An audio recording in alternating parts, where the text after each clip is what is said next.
our socialist revolution, there were profound reforms of the penal code, because of course you will have to introduce all kinds of new crimes against the socialist property, public property, and so on. But not in Hungary, it was amended. It wasn't by the Soviets. No, not we were not. We didn't have the Soviets in the. We had the Soviet army. I know, but inspired by the Soviet code. There were discussions in the 40s. Yes, but I mean, I'm not a legal historian, and I didn't go into the history of the Hungarian Penal Code as this. I'm interested in the criminalization of homosexuality, and this remained the same. I mean, from 1878. But voices for decriminalization, find it in the 20s, in the 30s. There were already. I mean, as I said, in 1909, there was already a lawyer. Who very much, and very brave one I think, who presented these arguments that we shouldn't criminalize homosexuality because of the blackmail, blackmailing potentials. And this was actually used later. But in actually this argument, which I showed you, it was from 1958, and this was like. This was the result of internal discussions of experts, and it seems to be very much medicalized setting. And just a second, very concrete question. I don't know if you have to research sociological literature, and I'm not going into that now. I suppose it will bring us another discussion. But have you find works by a certain guy called Nikola Palic? Because he is a Yugoslav from Subotica, and I found in Yugoslav records his work on sexology as a popular book, as a first sexological bestseller in Yugoslavia from the early 50s, was translated in 6th edition in Hungarian language. And I suppose it was not for the Hungarian minority in Vojvodina. They would not need 6 editions in 10 years.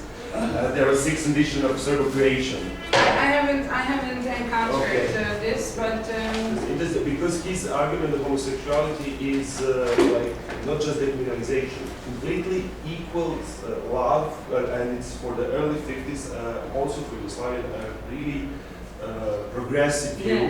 And I was I'm not able to read Hungarian, and I found this Hungarian edition, in Hungarian language editions in Zagreb and Belgrade libraries. And I'm not sure why they got 6th edition in a decade, from 52 to 60. If you send me the data, then I will look it up at our library system. I'm very curious, why 6th edition of we did a bit of research of the start of sex education, and what was actually it was like family planning association, family planning education. It wasn't really. It was a kind of, And it would be interesting to compare if this Hungarian edition was maybe produced to be sold in Hungary. And if they changed some parts. I'm collecting at home these old, sex ed materials, and I don't have, perhaps I don't hear it properly. You should write it down. Nikola Palic. Yeah, no, I don't know. Okay. But I will look it up, because this is it's quite an interesting issue. But what I wanted to say that it started in Hungary only in the 1970s, early 1970s. They had this pilot sex ed classes. I think the progressive Yugoslavian influence. Yeah, that must be the case. Yes. Thank you. Sorry. I just have a question. Like, do you know when the first feminist groups start? Because they probably were. Very early, like at the beginning of the 20th century. I can't tell you exactly, the exact year, but it was a quite vivid feminist movement here. Unfortunately, they were quite, they were not very much working together as lesbians or homosexuals. That wasn't exactly the second wave. Well, I mean, what is quite interesting that only after the political system changed, when some Western academics came here, they started to teach, for example, English literature. They were these guest professors, and they happened to be, very feminist, or very lesbian or lesbian friendly. And then they had, they organized around themselves, these reading groups and meetings and things like that. But it wasn't institutionally organized. Which time period? Yeah, only after 1989. It's before that. No, not really. I don't know. Well, probably there are some feminist influences, but as I don't do research on that, I don't want to mislead you. Yeah. So I haven't encountered any of this influence in this about the homosexual activism. Yeah, okay. Can I ask you, where is the story of lesbians? Is there a story in their absence in criminalized law like elsewhere? And what is the position of lesbians in the first Homoland? Yeah, that's very well. The problem is, and I always we discuss it sometimes with lesbian friends and also with these colleagues that because of this time period, between before the political system change, we have the visibility what we can now find when we go to archives. It's very much connected to criminalization. So, and as lesbian activities were not criminalized until 1961, and only after 1961 there were hardly any even homosexual male homosexual cases, like 50 there were altogether in the last 25 years. It is very difficult to say anything really about, historically well established about lesbian lives. What I found, this was only by chance really, I ran into, for example, a very early murder case from 1961 when a woman murders her husband with the help of her girlfriend, it seems. And then this seems to be a quite straightforward case, but they make a huge, court case from this. It's like 800 pages or 1,000 pages, and it includes the psychological assessment. Also, experts are trying to assess the situation from this angle, from that angle, and also you can read the confessions of the women, how they they describe their relationships, and so for example this could be used, but of course it would be very unfair, to put these stories into the, to highlight these kind of things, because then it's very much like only murderers, would be associated with being lesbian. So this is very tricky. On the other hand, also, for example, when we had this in-depth interviews we were collecting, we sent out the call for taking part in the research, and asking for people who have experiences from before the system change, being lesbian or gay or trans or then we hardly had any female respondents, because they said that they said that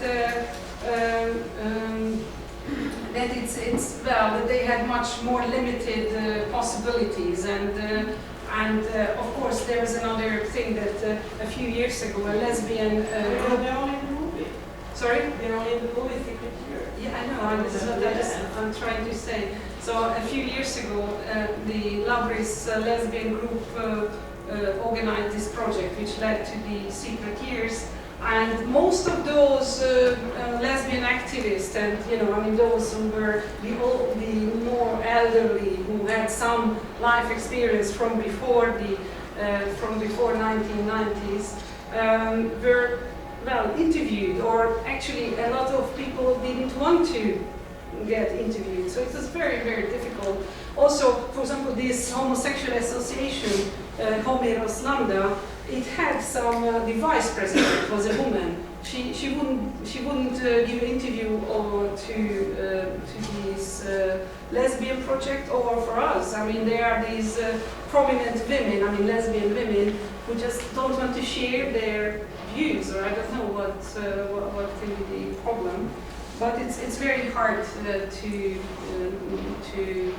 get more information about lesbians. So this is why it's so nice that, for example, Francesca Stella managed this post-Soviet or Soviet and post-Soviet lesbian lives. But I think she used a quite small sample as well. So this is. Yeah, if I can just. Yeah, first of all, I want to thank you for all this information, and it's really important for me to hear everything you collected. So thanks. I'm also concerned about lesbians because sometimes I think in our history, gay and lesbians is very similar, and then sometimes I think it's very totally different, and especially when I hear, presentation like this, then I say, where are we? But I just want to really point out that now that some researches, as you all have mentioned, have started to happen about the history of lesbians and gays. And I'm the one who is also part of that history at the same time. So people come to me, and I can tell you, it's in so many different people have come to me, and I cannot talk anything to somebody who doesn't understand, who comes from a heterosexual world or a totally different context. So I am thinking, if one asks lesbian from that time, old women, how do we approach these women? It's crucial if they're going to talk to us or not. Who are we to ask them for interview or for a coffee, or if we say this is university, make forget, then I never will speak. It's very different how gay men, because I remember for the same research, women came to me and to gay friends of mine. The gay friends didn't have any problems. Oh, I said this, I said I can't speak to these people, they don't understand what I'm talking. And then my friends, gay men, said, so what? And then I said, why is that important to you? And I have been talking for years, and I'm imagining now the lesbians who are they can say only a few words, which are precious for us, historically by it, I'm not, let's say. So I think it's crucial for those who want to make researches, who is approaching lesbian, especially lesbian population, which way, who are they sending their, that's crucial because we're not going to get that history. So that I think to a certain extent it's also true for elderly gay men, especially if they don't have, a lot of them didn't really call themselves gay. They just said, they said that they had homosexual experiences, and they lived together with a male partner for more than 20 years, but they wouldn't call themselves gay. So they are free to do whatever they like. But of course, I recognize this problem. And therefore, for example, I've worked together with elderly gays and lesbians, who sometimes conduct the interviews, because perhaps lesbians are not so approachable, but I can tell you that these elderly gay men are not always very approachable either, or they just want to keep their privacy, or they just don't want to talk about this, to anyone, or they were interviewed already, 3 students, and they are fed up. It's very understandable, and so therefore we have to somehow handle these situations. Also, I'm not proposing to, to come up with the history of Hungarian homosexuality. These are, these I will, and I am presenting some notes, some contributions, and it will never be complete, of course. And for example, these archives can offer us very specific well, segments of history of homosexuality, and it can be completed by, you know, by asking some people. So this, I mean, in this way, it's complemented and complementing each other. And in this case, we have, I mean, this is a historical fact. There are more data, registered data about male homosexuality, and therefore I will have more male interviewees.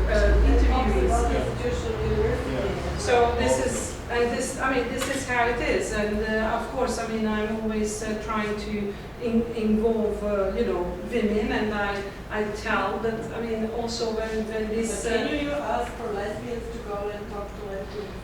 Yeah, of course, but they are doing that. I mean, it's what I'm doing, for example, I wasn't very much worried about this because I knew that our colleagues are the Lesbian, Lovers Lesbian Association, they were doing this Her Story project. So I'm using their accounts, so why should I do again the same thing?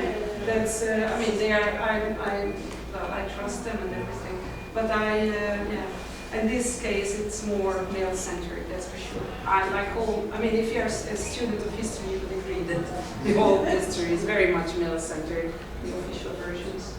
Well, I guess this also has to do with the frozen sea that is there within us. We are trying to somehow put into words. And if only we could put, you know, desire and love and longing into text, yes, our histories would be also much richer. Yeah, much more enjoyable.